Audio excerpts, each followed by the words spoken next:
Hi, and welcome to Homeschool-ology. My name is Nikki, and I'm a homeschooling mom of 4. And on this channel, I like to talk to you guys about all things secular homeschool and maybe a little bit about motherhood.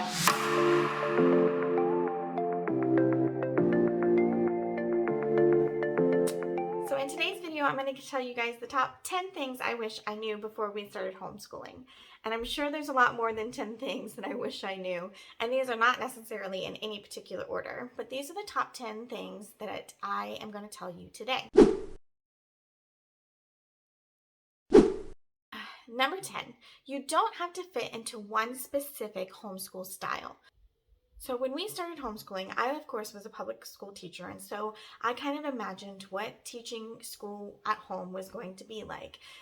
Giving my child some workbooks and me standing up at a blackboard and explaining to her all about every lesson or every subject. And then as I started to get more into the homeschool world, I discovered all these things like unschooling and unit studies, and I already knew what Montessori was, but it was a homeschooling style, and Charlotte Mason and all these other styles, and I thought I had to fit into one of those. And I was having a really hard time because I was like, well, there's parts of this one that I like, but I don't love this part of it, and there's parts of this one that I like, but I don't know if we have enough discipline for that, and so on and so forth. And then as the years went by, I realized, you know what? You don't have to fit into one style. I can take what I like from the unit studies over here, and I can take what I like from Charlotte Mason over here, and I can take what I like from Montessori over here, and I can leave all the rest of it. I can take what works for me, and we can create our own style within our own homeschool. And that is a-okay. It doesn't have to be like anybody else's.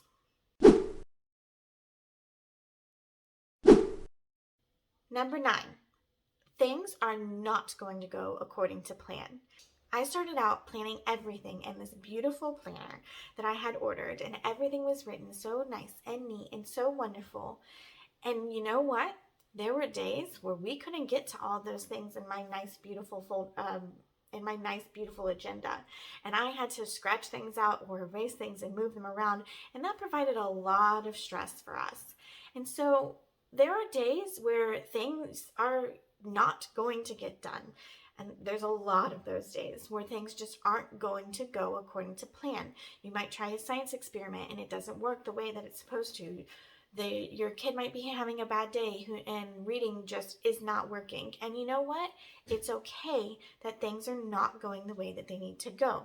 And then there's days where they are so enjoying a book that we're reading that they just ask to keep reading chapter after chapter. And we spend most of the day reading one book. And you know what?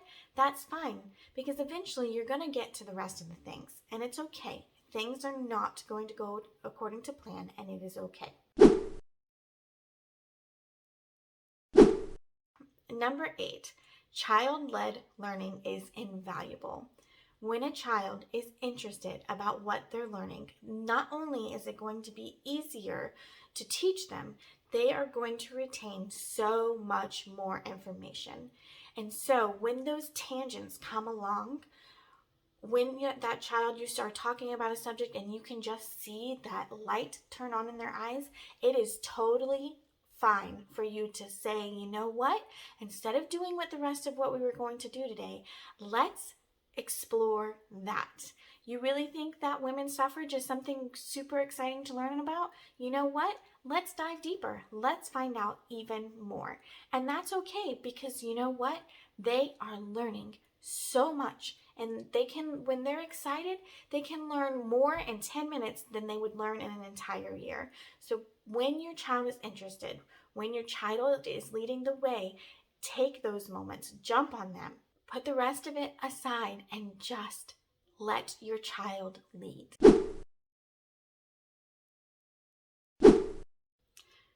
So kind of on the same note there, number 7 is it's okay to take a break.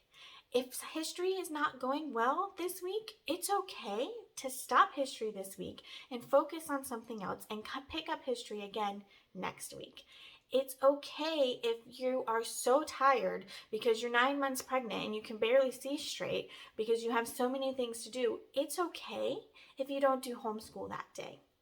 It's okay if your day ended up taking a turn and you ended up having more errands to run than you thought, and the dog is acting up and the toddler needs your attention. It's okay that you didn't do school that day, because I promise you that they are still learning and you will get to it when you get to it. And it is okay if you need time, if you need to say, you know what, I need a mental break, a mental health break this week, or you know what, my child needs a mental health break this week, and we are just going to take the week off of school. That is okay. As homeschoolers, we have the benefit of not having to be stuck on a specific time schedule, and we can make those weeks up at the end of the year. Or you can do year-round homeschooling like we do and take more breaks and throughout your year rather than um, saving all of it for the summer. So it's okay. If you need a break, take a break. If you guys are stressed, if you guys are tired, your homeschool is not going to go the way you want it to go. It is not going to be a positive experiment. So if you need the break, take the break. There are going to be times when you are just not in the right mind, or your child is just not in the right mind to do homeschooling. Burnout is real. Emotions are real. Relationship strain is real. All of these reasons are a good reason to take a break. There's going to be times when home education is not your top priority. There are going to be things that are more important in your life in that moment. So it's okay to say, you know what, this week we're going to take a break. And you will make up that time later on. Sorry for a bit of a costume change here. Somewhere in the process of moving videos from one place to another, I lost some, so I'm going to re-record some numbers here. So up next is number 6. When things aren't working, it's okay to ditch it. So just because you bought a curriculum and you spent money on it does not mean that you have to keep doing that program when your child or yourself are not enjoying it. It's okay to say, you know what, this doesn't work for us. Let's let it go and find something new that does work for us. It's okay. I feel like us Gen Xers were kind of drilled with, you made a commitment and you can't quit. You have to finish things out. You have to see it through to the end. And while that's a good lesson to learn in some cases, it's not right for the homeschool environment. If it doesn't work, let it go. And sometimes things will work for a while and then all of a sudden they're not working anymore. And it's still okay to pull your best Marie Kondo and say, thank it for its time and move on and find something else that will work, because the best curriculum is the curriculum that you will do, the curriculum that your children enjoy, the curriculum that is working for you and your family. So if something's not working, it's okay to say, see you later, let's try something new. Number 5, remember your why. So there are going to be days where homeschool is just not fun. There are going to be days where you are like, why am I doing this again? Why did we choose this path? What was I thinking? When I imagined homeschooling, I imagined my child and I sitting and reading wonderful books and doing lessons, and her sitting at a table hanging on my every word. And that is just not reality. So most days I'm having to beg her to come to the table. Let's get our work done. Unless I have something planned that she really wants to do. She is a reluctant learner when it comes to, well, let me say, she loves to learn. She doesn't want to do school. So when it comes to those days, I have to remind myself that there was a reason why we chose this path. There's a reason why we are doing homeschool. And I just have to focus on those reasons and say, it'll be all right. Let's scrap today and focus on tomorrow. So when we first started homeschooling, we were using All About Reading, which is a great program and I love, but my daughter was so reluctant to learn reading. She didn't want to do it. Every lesson was ending in crying. And I was like, why am I doing this? What is happening here? Why are we torturing ourselves? And then I remembered my why. We wanted our kids to be able to learn in an environment that was built for them, in an environment where they could discover things and learn to solve problems and be comfortable. And this was not comfortable. So we took a break from that program and we focused on doing science because that's what she loved. I focused more on read alouds rather than trying to teach her to read. And we just kind of took a step back and relaxed. Then one day we're sitting on the couch and all of a sudden she leans over to me and she says, "Mom, does this word say," and I don't remember what the word was, but it was a big word like appointment or something that was more than a CVC word. And I was like, oh my gosh, she just read that correctly. Oh my gosh, this is clicking. She's getting it. And all of a sudden she was just reading, just all on her own. She was ready. When she was ready to learn, she was ready to learn. And so by taking a step back and remembering why we chose this homeschool path in the first place, we ended up having a better experience. So when the going gets rough, remember why. Remember why you chose this path. Because I promise once you remember that why, it's going to be so much easier to get through those days that you just want to shut yourself in a room and not see another face.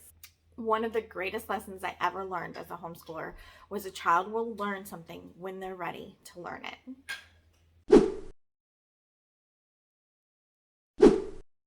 Number 4, homeschooling should meet the child where they're at. This is one of the most beautiful things about homeschooling. You do not have to learn multiplication in 2nd grade because that's what they're doing in public school. If they're not ready for it, they don't have to learn it. If they are ready, great, go ahead and give it to them. You can tailor your child's learning to whatever level they are on. So it's okay for them to be in 2nd grade reading and 5th grade math. It's okay for them to learn content from a history college level course when they're still only doing high school level English. It's okay for them to be learning at whatever level they're learning.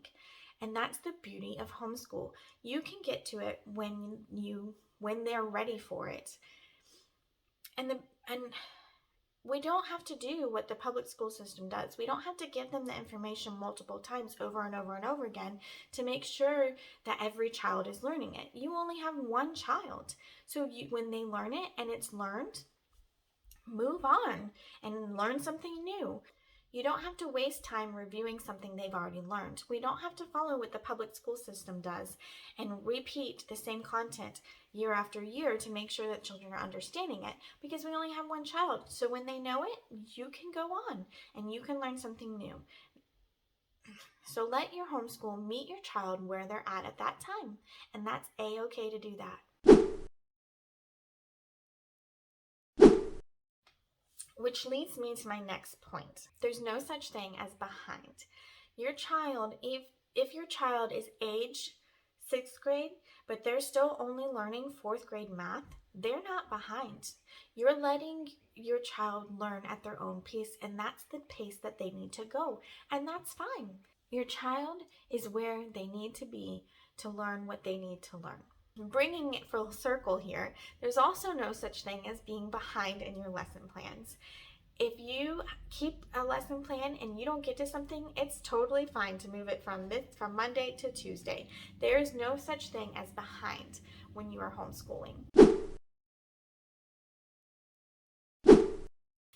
Number 2, things don't have to be perfect. So this lesson might not be as hard for you to learn as it was for me, because I am a bit of a perfectionist. But I guarantee you, for every one beautifully laid out lesson plan you see on social media, there were at least 5 that did not look so beautiful.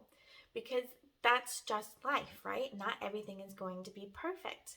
And so you need to not have that vision in your mind that this is how beautiful and wonderful my homeschool is going to be, because I guarantee you that most days you're not going to reach that beautiful, wonderful goal. And also, I don't want my homeschool to be perfect, because I want to be able to show my kids that it's okay to make mistakes. Mistakes is how we learn. When something doesn't go according to plan, I can look at my kids and I can say, well, that didn't work. Let's try it again a different way. Life is messy. We mess up all the time, so we shouldn't expect our homeschool to be any different.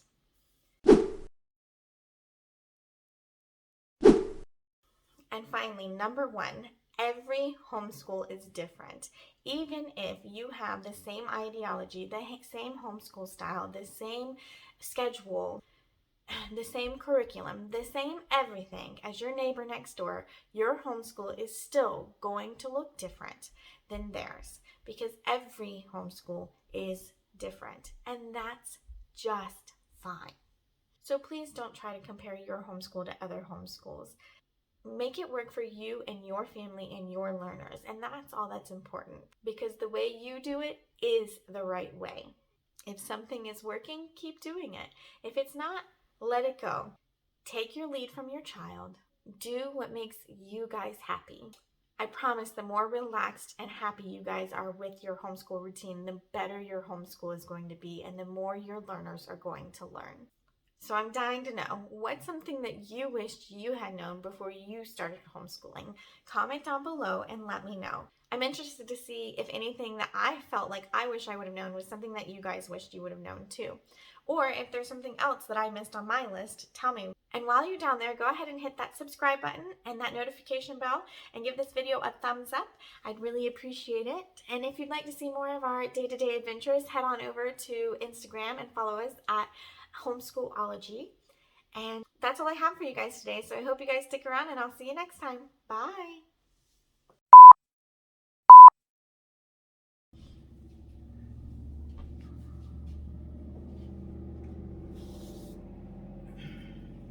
Okay, truck. I can't have the Girl Scout